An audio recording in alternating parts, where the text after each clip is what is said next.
could travel through time and put things right that once went wrong. So he was captured by time or God or whatever.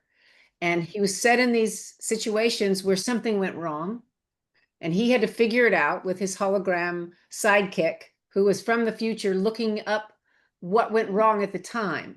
But they usually had about 3 days to figure it out and fix it and put right what once went wrong. And sometimes they could do it, sometimes they couldn't. But then he suddenly was walking in other people's shoes. So I think the first time I wrote an episode and I got pushback from the studio and pushback from the network, where I said, I want him to leap into a black man in the 1950s. I want this very white man to feel what it feels like to walk into the shoes of a black man during pre-civil rights South, in the pre-civil rights South. And they first said, oh no, that's year 3. You can't do that.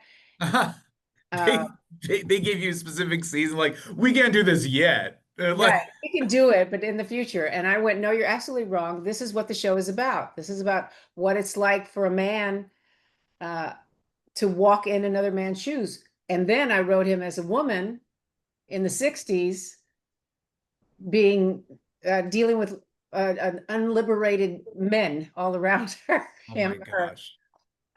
And it made the show. It really made the show about something. So to this day, I go into meetings with executives at studios and they say things like, oh, it's such a pleasure that you're in, Deborah, and thank you so much for coming. But if you don't mind, I'm going to geek out for just a second because I used to watch that show when I was young with my sisters and my mom and my brothers. And, we wouldn't miss an episode. And I remember this one guy like got all teared up and he said, when my parents got divorced, I kept wishing Sam would leap into one of them to fix what was wrong. Mm. And so when the show went off the air, yay.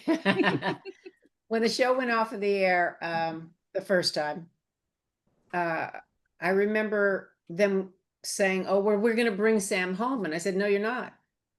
And they said, what? What are you talking about? I said, he can't come home. And they said, no, he has to come home. I said, no, if he comes home, it ends the show. Yeah.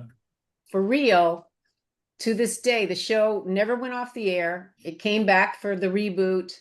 It was intentional on my part because I wanted people to know somebody was out there watching out for them, and they just might, maybe, leap into you and right what once went wrong.